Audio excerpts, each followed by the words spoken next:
Welcome everyone to the 2018 Toyota Highlander Limited that has been on the market for a fair few years. There aren't too many substantial differences for this 2018 model, but let's go over the basics. We have a 3.5 litre V6 up front. It produces 295 horsepower and 263 pound-feet of torque. Now this engine, it puts power to all four wheels. In the most basic trim of the Highlander, it is actually front-wheel drive.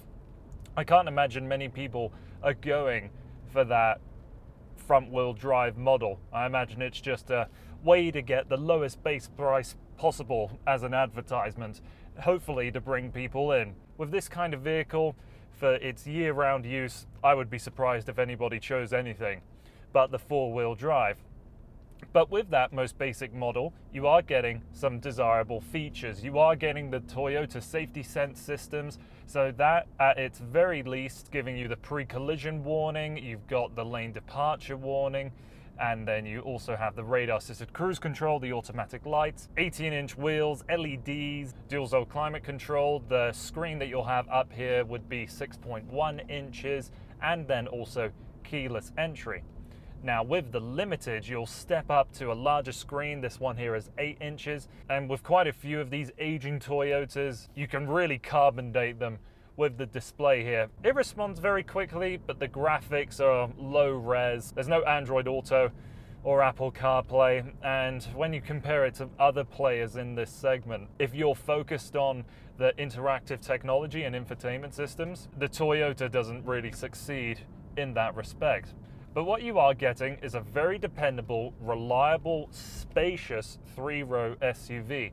I've got plenty of space up here, although I would prefer the heated steering wheel to go a little higher. The 360-degree bird's eye view camera is a great feature, but you've got tons of storage space. This center console is so cavernous, you could lose someone in there. I love this dashboard storage that you have across the front of the car. That's a really brilliant feature. It's clever. With the storage space that you have in the dashboard, you have a little hole that you can feed your phone's cable through to plug it into the USBs down below, and then cover it up so it's always locked in place. So when it comes to rear seat comfort, for someone like me, I've got nothing to complain about. Plenty of space back there. You've got the cup holders, and then in that center row, you also have a folding out arm tray of sorts. The panoramic glass roof, which again, if you're in the second row, you can take full advantage of. I'm giving it a struggle factor of just 1. And then of course for the third row seat, totally inappropriate for someone like me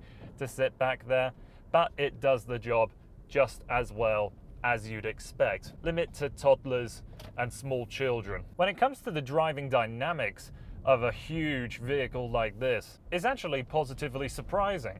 The steering has a great weight to it. Although you do have different driving modes, it doesn't really alter anything. V6 is smooth and it's calm, and the 8-speed gearbox responds very, very well. You can change manually down here if you want to. I've never found the desire to.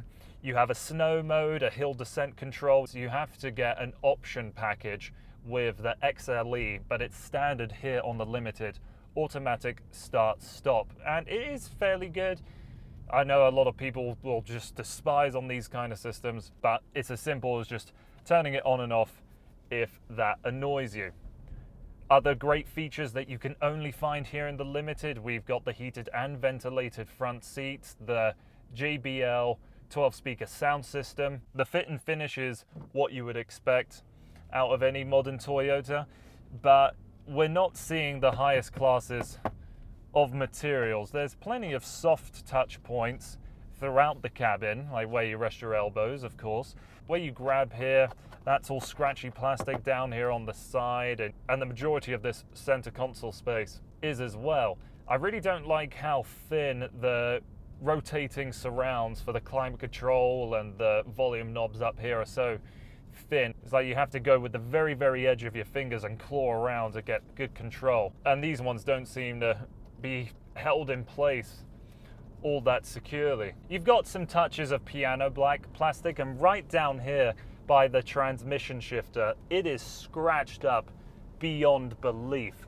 And this car is about 9,000 kilometers on the clock. You also do have this wood grain trim with the Limited, and there is absolutely no way this is real wood. I would be gobsmacked if I found this came from an actual tree. These leather seats are comfortable, and they also do have thigh extensions for the driver and the passenger. These aren't physical buttons that are on the touchscreen. They don't move, but they respond to your inputs very, very well. Big and bold gauges here, and in the center you'll see you have the small 4.2-inch screen, not giving off too much information beyond, you know, where the all-wheel drive is sending its power, the trip computer, the fuel economy, stuff like that. If you've been in practically any Toyota or Lexus vehicle, there's a good chance you've seen that. It populates a lot of the Toyota vehicles in its lineup. And then these 19-inch wheels, which are black chrome, but if you look at the wheels closely, it's just a cover. The black chrome is just a